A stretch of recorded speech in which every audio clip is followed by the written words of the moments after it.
안녕하세요. 스포츠 분석하는 오로지TV입니다. 오늘도 근거 있는 영상 준비해드리겠습니다. 구독과 좋아요는 저에게 매우 큰 힘이 됩니다. 영상 하단 고정 댓글 클릭 후 메시지 주시면 적중률 높은 무료 조합픽을 정보방에서 공유해드리고 있습니다. 9월 3일 중동 월드컵 예선 2경기 프리뷰 시작하겠습니다.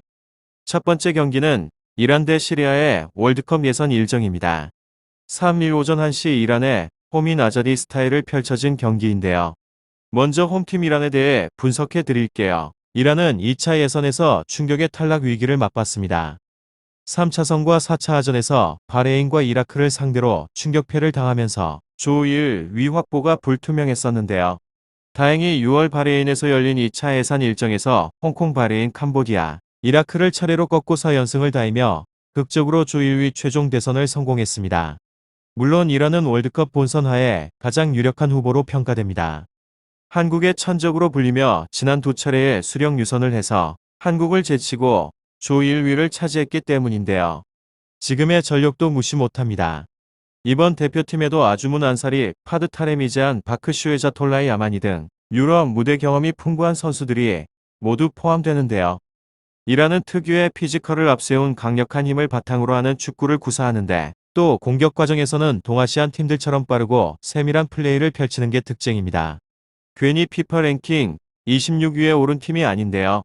게다가 아자디 스타워드 팀은 원정팀의 무덤으로 불릴 정도로 이란은 홈에서 몇 피로 더 강한 힘을 발휘하는데요. 그 어떤 팀이라도 이란 원정에서 물러나는 게 특징입니다. 다음은 원정팀 시리아에 대해 설명드릴게요. 시리아는 이번 월드컵 예선에서 복병으로 평가됩니다. 1차 예선에서도 중국을 제치고 A조 1위를 차지했는데요.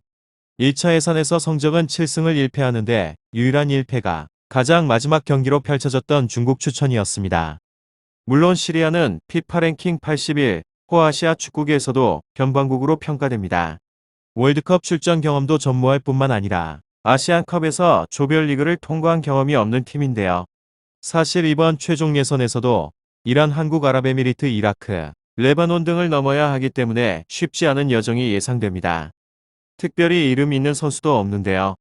루마니아 리그에서 뛰고 있는 알마하스가 대표 스토어로 평가되며 공격수 카르빈 미드필드진의 미다니와 오마리 수비의 아전 정도가 경기해야 할 선수로 평가됩니다. 실리아는 2차 유산 당시 중원에서 높은 점유율을 가져가며 전방 압박을 통해 공격의 실마리를 찾아가는 팀이었는데 최정면에서는 만날 강팀들을 상대로 기존의 축구가 통할지는 미지수입니다. 때문에 후방으로 물러서서 공격에서 한방성을 노리는 축구를 구사할 가능성이 큽니다. 이란과 시리아가 마지막으로 만난 건 지난 3월 A매치 친선전이었습니다. 당시 이란이 3대0 대승을 거뒀는데요. 2년 전 맞대결에서도 이란이 5대0으로 꺾은 경험이 있기 때문에 이번 경기도 이란의 손쉬운 승리가 예상됩니다. 변수가 없다는 판단 아래 이란의 마이너스 1핸드승까지 노려보겠습니다. 두 번째 경기는 아랍에미리트 대 레바논의 월드컵 예선 일정입니다. 3일 오전 1시 45분 아랍에미리트의 홈인 두바이 자베스타드에서 펼쳐지는 경기인데요. 먼저 홈팀 아랍에미리트에 대해 분석해 드릴게요. 아랍에미리트는 중동의 신흥 강호로 평가되는 팀입니다. 1차 예선에서 태국과 베트남의 패싱을 기록하며 잠시 흔들리기도 했지만 동남아 축구의 도전을 이겨내고 지조 1위로 당당히 최종 연선에 진출했는데요. 아시아 경험이 풍부한 판마이크 감독이 지휘봉을 잡고 있으며 네덜란드식 축구를 추구하고 있는 팀입니다. 코칭 스태프의 한국 팬들에게도 익숙한 판본면이 포함되어 있기도 한데요. 물론 팀의 경쟁력은 다소 떨어진다는 평가입니다.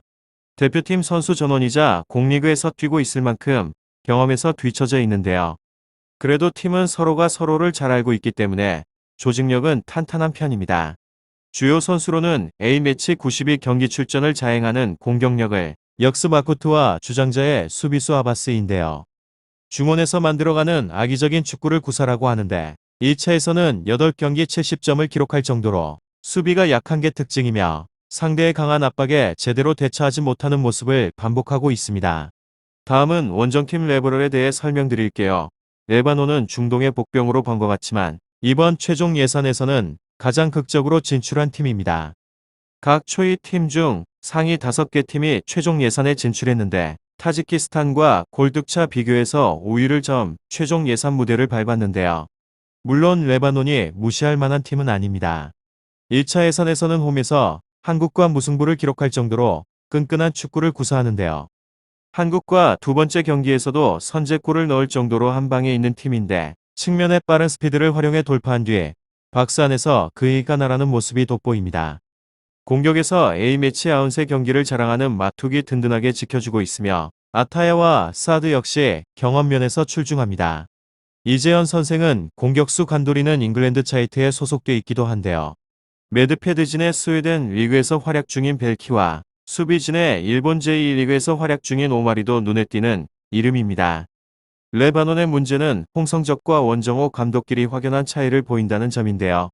최근 2년간 A매치 중 원정 승리는 스리랑카를 상대로 한 경기뿐일 정도로 원정에서 힘을 못 쓰는 경향이 있습니다. 레바논은 8월 중순부터 팀을 소집해 호흡을 맞추고 있으며 클럽팀과 두 차례 평가전을 통해 조직력을 가다듬는 데 힘을 썼는데요. 과연 이번 최종 예선에서 원정에서 열세를 극복할 수 있을지 의문입니다. 아랍에미리트와 레바논은 중동 국가 중에서도 경쟁력이 있는 팀들은 아닙니다. 월드컵 본선 진출 가능성 측면에서 두 팀 모두 낮게 평가되고 있는데요. 두 팀 간의 경기는 진흙탕 싸움이 예상되긴 하지만 확실한 것은 두 팀 모두 홈에서 더 강한 힘을 발휘하는 팀이라는 점입니다. 2014년이 마지막 맞대결이긴 하지만 당시에도 아랍에미리트가 홈에서 3대2로 승리했는데요. 아랍에미리트가 레바논 상대 홈 3연승을 기록 중인 만큼 이번 경기도 아랍에미리트의 승리 확률이 높아 보입니다. 자, 오늘은 월드컵 내 선두 경기를 분석해 드렸습니다. 언제나 스포츠에 100%는 없습니다. 선택은 여러분의 몫이다. 더욱더 좋은 분석으로 찾아뵙도록 하겠습니다. 확실하지 않다면 픽을 드리지 않고 있습니다. 저 또한 10년차 베터로 활동하고 있으며 많은 분들이 함께하고 계시는 까닭은 꾸준한 적중률 덕분이라고 생각합니다.